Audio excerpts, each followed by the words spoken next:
नमस्ते बच्चों, मैं गीतांजलि शर्मा, हिंदी अध्यापिका। आज आपको कृतिका का पाठ 4 माटी वाली का सारांश समझा रही हूँ, जिसके लेखक विद्यासागर नोटियाल जी हैं।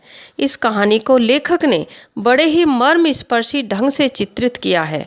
माटी वाली पाठ में विस्थापन की समस्या का वर्णन किया गया है। विस्थापन का मतलब कि जिन स्थानों पर सरकारी परियोजनाएं चलाई जाती हैं, अर्थात सड़क निर्माण आदि के कार्य किए जाते हैं, वहाँ के नागरिकों की ज़मीन को सरकार द्वारा अधिग्रहित कर लिया जाता है।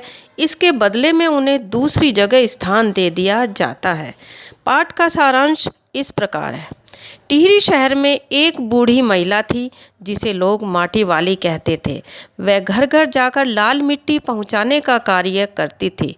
इस मिट्टी से घरों में चूल्हा चौका लीपने का काम किया जाता था, क्योंकि बच्चों पुराने समय में खाना अक्सर चूल्हे पर बना करता था और लोगों के घर कच्ची मिट्टी के बने हुए होते थे, जिन्हें जिन्हें वे कच्ची मिट्टी से लीपते पोतते थे।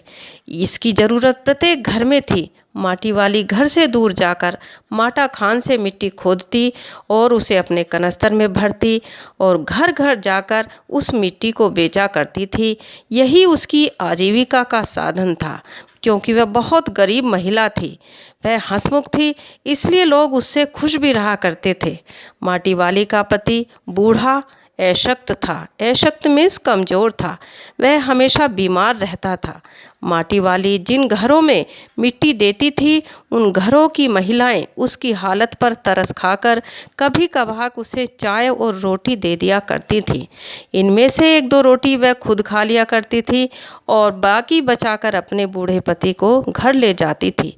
एक दिन माटी वाली को किसी घर से 2 रोटियां और साग के नाम पर, साग मीन्स बच्चों सब्जी के नाम पर, एक पीतल के बड़े गिलास में चाय मिली।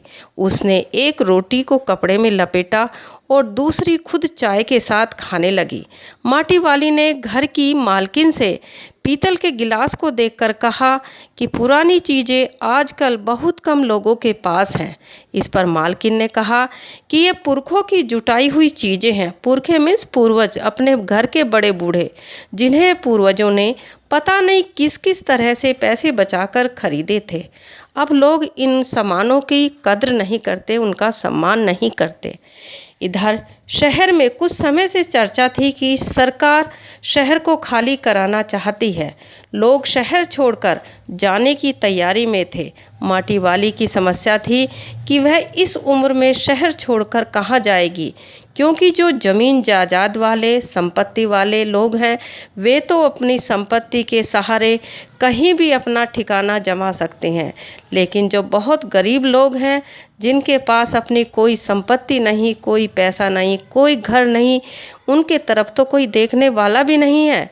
उस दिन माटी वाली को 2-3 घरों से माटी के बाद 3 रोटियां मिल गईं, जिन्हें वह बांधकर घर ले जा रही थी। घर ले जाते हुए रास्ते में सोच रही थी।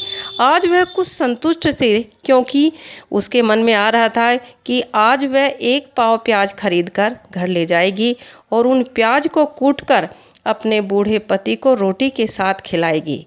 घर पहुंचने पर उसकी आहट से जब उसके बूढ़े पति ने उसकी ओर देखा तक नहीं और तो उसे शंका हुई। वह चौंक गई। पास जाकर छूकर देखा तो उसका बूढ़ा पति मर चुका था।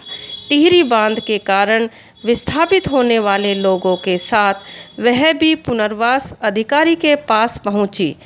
साहब ने उससे भी कागज़ दिखाने को कहा, क्योंकि सब लोग अपनी जायदाद का कागज़ दिखा रहे थे। तो उस बूढ़ी स्त्री से भी, बूढ़ी माटी वाली से कहा कि अपना कागज़ दिखाओ। उसके पास ऐसा कोई कागज़ नहीं था। वह तो आजीवन माटा खान से मिट्टी खोद कर लाती थी और वही उसका प्रमाण पत्र था, वही उसकी संपत्ति थी। तो उसके पास घर के नाम के प्रमाण पत्र कहाँ से होते? माटा खान भी उसके नाम नहीं था। ऐसे में तो सरकारी सहायता उसे कैसे मिलती? कुछ समय बाद टिहरी बांध की 2 सुरंगों को बंद कर दिया गया।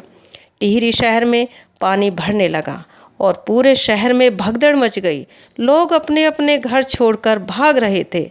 निचली जमीन पर बने शमशान घाट डूबते जा रहे थे।